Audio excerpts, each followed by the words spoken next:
ओम नमो भगवते वासुदेवाय। दोस्तों, कल के अध्याय में हमने जाना कि किस तरह है महाराज परीक्षित अपना अपमान समझ करके सर्प को मारकर श्रृंगी ऋषि के गले में लटका देते हैं, जिससे उनका पुत्र क्रोधित होकर के महाराज परीक्षित को तक्षक सर्प के द्वारा डसने का शाप दे देते हैं।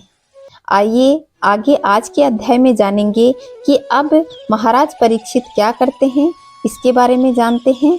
अगर आपने चैनल को सब्सक्राइब नहीं किया है तो चैनल को सब्सक्राइब कर लें और कमेंट में जय श्री नारायण अवश्य लिखिएगा। आइए दोस्तों जानते हैं श्रीमद् भागवत का ये पावन महात्म्य।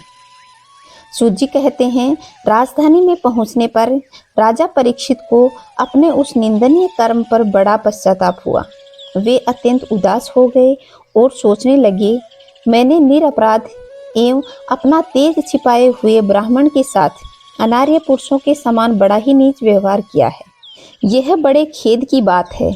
अवश्य ही उन महात्माओं के अपमान के फलस्वरूप शीघ्र से शीघ्र मुझ पर कोई घोर विपत्ति आवेगी। मैं भी ऐसा ही चाहता हूँ, क्योंकि उससे मेरे पाप का प्रायश्चित तो हो जाएगा और फिर कभी मैं ऐसा काम करने का दुस्साहस नहीं करूँगा। ब्राह्मणों की क्रोधाग्नि आज ही मेरे राज्य, सेना और भरे पूरे खजाने को जलाकर खाक कर दे, जिससे फिर कभी मुझ दुष्ट की ब्राह्मण देवता गौओं के प्रति ऐसी पाप बुद्धि न हो। वे इस प्रकार चिंता कर ही रहे थे कि उन्हें मालूम हुआ कि ऋषि कुमार के शाप से तक्षक मुझे डसेगा। उन्हें वह धधकती हुई आग के समान तक्षक का डसना बहुत भला मालूम हुआ। उन्होंने सोचा कि बहुत दिनों से मैं संसार में आसक्त हो रहा था, अब मुझे शीघ्र वैराग्य होने का कारण प्राप्त हो गया है।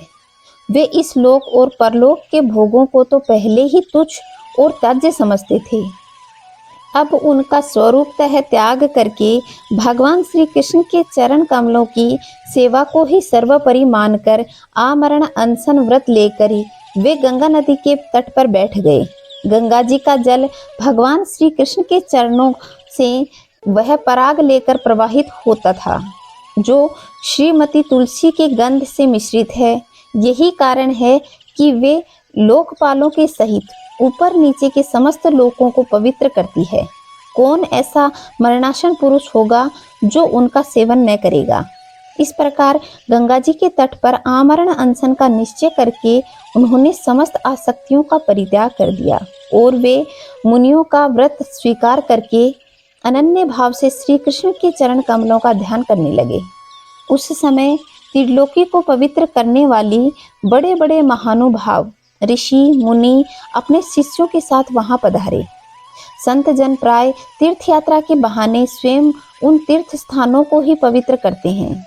उस समय वहां पर अत्रि, वशिष्ठ, च्यवन, सरद्वान, अरिष्टनेमि, भृगु, अंगिरा, पराशर, विश्वामित्र, परशुराम, उत्थे, इंद्रप्रमद, इध्वमाह, मेधातिथि, देवल, अष्टिशेन, भारद्वाज, गौतम, पिपलाद, मैत्रेय, और्व, कवश, अगस्त्य, भगवान व्यास, नारद तथा इनके अतिरिक्त और भी कई श्रेष्ठ देवर्षि, ब्रह्मर्षि तथा अरुणादि राजर्षियों का शुभ आगमन हुआ। इस प्रकार विभिन्न गोत्रों के मुख्य मुख्य ऋषियों को एकत्र देखकर राजा ने सबका यथा योग्य सत्कार किया और उनके चरणों पर सिर रखकर वंदना की। जब सब लोग आराम से अपने अपने आसनों पर बैठ गए, तब महाराज परीक्षित ने उन्हें फिर से प्रणाम किया और उनके सामने खड़े होकर शुद्ध हृदय से अंजलि बांधकर वे जो कुछ करना चाहते थे उसे सुनाने लगे। महाराज परीक्षित ने कहा, अहो, समस्त राजाओं में हम धन्य हैं, धन्यतम हैं, क्योंकि अपने शील स्वभाव के कारण हम आप महापुरुषों के कृपा पात्र बन गए हैं। राजवंश के लोग प्राय निंदित कर्म करने के कारण ब्राह्मणों के चरण धोवन से दूर पड़े रहते हैं। यह कितने खेद की बात है। मैं भी राजा ही हूँ। निरंतर देह गेह में आसक्त रहने के कारण मैं भी पाप रूपी हो गया हूँ।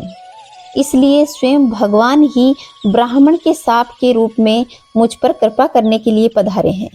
यह साप वैराग्य उत्पन्न करने वाला है, क्योंकि इस प्रकार के साप से संसारासक्त पुरुष भयभीत होकर विरक्त हो जाया करते हैं। ब्राह्मणों, अब मैंने अपने चित्त को भगवान के श्री चरणों में समर्पित कर दिया है। आप लोग और माँ गंगा जी शरणागत जानकर मुझ पर अनुग्रह करें। ब्राह्मण कुमार के साप से प्रेरित कोई दूसरा कपट से तक्षक का रूप धर ले और मुझे डस ले, अथवा स्वयं तक्षक आकर मुझे डस ले, इसकी मुझे तनिक भी परवाह नहीं है। आप लोग कृपा करके भगवान की रसमय लीलाओं का गान करें। मैं आप ब्राह्मणों के श्री चरणों में प्रणाम करके पुनः यही प्रार्थना करता हूँ कि मुझे कर्मवश चाहे जिस योनि में जन्म लेना पड़े, भगवान श्री कृष्ण के चरणों में मेरा अनुराग हो, उससे चरणाश्रित महात्माओं से विशेष प्रीति हो और जगत के समस्त प्राणियों के प्रति मेरी एक सी मित्रता हो, ऐसा आप आशीर्वाद दीजिए। महाराज परीक्षित परम धीर थे। वे ऐसा दृढ़ निश्चय करके गंगा जी के तट पर उसके आसन पर उत्तरमुखी होकर बैठ गए। राजकाज का भार तो उन्होंने पहले ही अपने पुत्र जन्मेजय को सौंप दिया था। पृथ्वी के एक छत्र सम्राट परीक्षित जब इस प्रकार आमरण अनशन का निश्चय करके बैठ गए, तब आकाश में स्थित देवता लोग बड़े आनंद से उनकी प्रशंसा करते हुए वहां पृथ्वी पर पुष्पों की वर्षा करने लगे और उनके लिए नगारे बजाने लगे।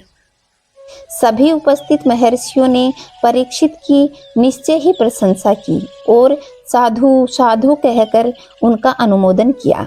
ऋषि लोग तो स्वभाव से ही लोगों पर अनुग्रह की वर्षा करते रहते हैं। यही नहीं, उनकी सारी शक्ति लोक पर कृपा करने के लिए ही तो होती है। उन लोगों ने भगवान श्री कृष्ण के गुणों से प्रभावित परीक्षित के प्रति उनके अनुरूप वचन कहे। राज शिरोमणि, भगवान श्री कृष्ण के सेवक और अनुयायी आप पांडव वंशियों के लिए यह कोई आश्चर्य की बात नहीं है, क्योंकि आप लोगों ने भगवान की सत्रिधि पाने के लिए आकांक्षा से उस राज सिंहासन का एक क्षण में ही परित्याग कर दिया, जिनकी सेवा बड़े बड़े राजा अपने मुकुटों से करते हैं।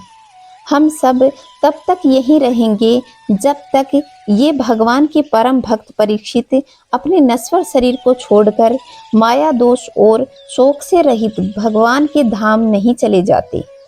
ऋषियों के ये वचन बड़े मधुर और गंभीर तथा सत्य और समरस से युक्त थे। उन्हें जानकर राजा परीक्षित ने उन योग युक्त मुनियों का अभिनंदन किया और भगवान के मनोहर चरित्र सुनने की इच्छा से ऋषियों से प्रार्थना की। महात्माओं, आप सभी सब ओर से यहाँ पधारे हैं। आप सत्यलोक में रहने वाले मूर्तिमान वेदों के समान हैं। आप लोगों का दूसरों पर अनुग्रह करने के अतिरिक्त जो आपका सहज स्वभाव ही है, इस लोक या परलोक में और कोई स्वार्थ नहीं है। विप्रवरों, आप लोगों पर पूर्ण विश्वास करके मैं अपने कर्तव्य के संबंध में यह पूछने योग्य प्रश्न करता हूँ। आप सभी विद्वान परस्पर विचार करके बताइए कि सबके लिए सब अवस्थाओं में और विशेष करके थोड़े ही समय में मरने वाले पुरुष के लिए अंतःकरण और शरीर से करने योग्य विशुद्ध कर्म कौन सा है। उसी समय पृथ्वी पर स्वेच्छा से विचरण करते हुए किसी की कोई अपेक्षा न रखने वाले व्यास नंदन भगवान श्री सुखदेव जी महाराज वहां प्रकट हो गए। वे वर्ण अथवा आश्रम के बाह्य चिन्हों से रहित एवं आत्मानुभूतियों से संतुष्ट थे। बच्चों और स्त्रियों ने उन्हें घेर रखा था। उनका वेश अवधूत का है। 16 वर्ष की अवस्था थी। चरण, हाथों, जंघा, भुजाएं, कंधे, कपोल और अन्य सब अंग अत्यंत सुकुमार थे। नेत्र बड़े बड़े और मनोहर थे। नासिका कुछ ऊंची थी। कान बराबर थे। सुंदर भौहें थी। इनसे मुख बड़ा ही शोभायमान हो रहा था। गला तो मानो सुंदर शंख ही था। हंसली ढकी हुई, छाती चौड़ी और उभरी हुई, नाभि भंवर के समान गहरी तथा उदर बड़ा ही सुंदर था। त्रिवल्ली से युक्त था, लंबी लंबी भुजाएं थी, मुख पर घुंघराले बाल बिखरे हुए थे। इस दिगंबर वेश में वे श्रेष्ठ देवता के समान तेजस्वी जान पड़ रहे थे। श्याम रंग था, चित्त को चुराने वाली भरी जवानी थी। वे शरीर की छटा और मधुर मुस्कान से स्त्रियों को सदा ही मनोहर जान पड़ते थे। यद्यपि उन्होंने अपने तेज को छिपा रखा था, फिर भी उनके लक्षण जानने वाले मुनियों ने उन्हें पहचान लिया और वे सब अपने अपने आसन को छोड़कर उनके सम्मान के लिए उठ खड़े हुए। राजा परीक्षित ने अतिथि रूप में पधारे हुए श्री सुखदेव जी को सिर झुकाकर प्रणाम किया और उनकी पूजा की। उनके स्वरूप को न जानने वाले बच्चे और स्त्री उनकी यह महिमा देखकर वहां से हट गए। सबके द्वारा सम्मानित होकर श्री सुखदेव जी श्रेष्ठ आसन पर विराजमान हुए। ग्रह, नक्षत्र और तारों के घिरे हुए चंद्रमा के समान महर्षि, देवर्षि, राजर्षियों के समूह से आवृत श्री सुखदेव जी अत्यंत शोभायमान हुए। वास्तव में वे महात्माओं के भी आदरणीय थे।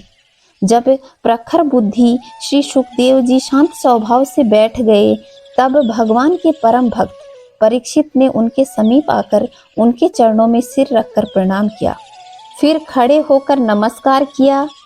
उसके पश्चात बड़ी मधुर वाणी से उनसे पूछा। परीक्षित ने कहा, ब्रह्म स्वरूप भगवान, आज हम बड़भागी हुए, क्योंकि अपराधी क्षत्रिय होने पर भी हमें संत समागम अधिकारी समझा गया।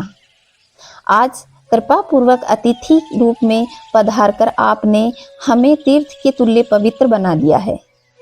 आप जैसे महात्माओं के स्मरण मात्र से ही गृहस्थों के घर तत्काल पवित्र हो जाते हैं। फिर दर्शन, स्पर्श, पद प्रक्षालन और आसन दान आदि शुभ अवसर मिलने पर तो कहना ही क्या। महायोनि जैसे भगवान विष्णु के सामने देते लोग नहीं ठहरते, वैसे ही आपकी सानिध्य से बड़े बड़े पाप तुरंत ही नष्ट हो जाते हैं। अवश्य ही पांडवों के सुहृदय भगवान श्री कृष्ण ने मुझ पर अत्यंत प्रसन्न होकर के यह कृपा की है। उन्होंने अपने फुफेरे भाइयों की प्रसन्नता के लिए उन्हीं के कुल में उत्पन्न हुए मेरे साथ अपनेपन का व्यवहार किया है। भगवान श्री कृष्ण की कृपा न होती तो आप सरीखे एकांत वनवासी अव्यक्त गति परम सिद्ध पुरुष स्वयं पधार कर इस मृत्यु के समय हम जैसे प्राकृत मनुष्यों को क्यों दर्शन देते। आप योगियों के परम गुरु हैं, इसलिए मैं आपसे परम सिद्धि के स्वरूप और साधना के संबंध में प्रश्न कर रहा हूँ। जो पुरुष सर्वथा मरणासन हो, उनको क्या करना चाहिए? भगवान, साथ ही आप यह भी बताइए कि मनुष्य मात्र को क्या करना चाहिए। वे किसका श्रवण, किसका जप और किसका स्मरण और किसका भजन करें तथा किसका त्याग करें। भगवत स्वरूप मुनिवर, आपका दर्शन अत्यंत दुर्लभ है, क्योंकि जितनी देर एक गाय दूही जाती है, गृहस्थों के घर पर उतनी देर भी आप नहीं ठहरते। सूत जी कहते हैं, जब राजा ने अपनी मधुर वाणी में इस प्रकार संभाषण और प्रश्न किए, तब समस्त धर्मों के मर्मज्ञ व्यास नंदन भगवान श्री सुखदेव जी ने उनका उत्तर देना प्रारंभ किया। तो दोस्तों, यह था आज का अध्याय। इसी के साथ हमने श्रीमद् भागवत के प्रथम स्कंद को समाप्त किया और अगले स्कंद को हम अगले अध्याय के साथ प्रारंभ करेंगे।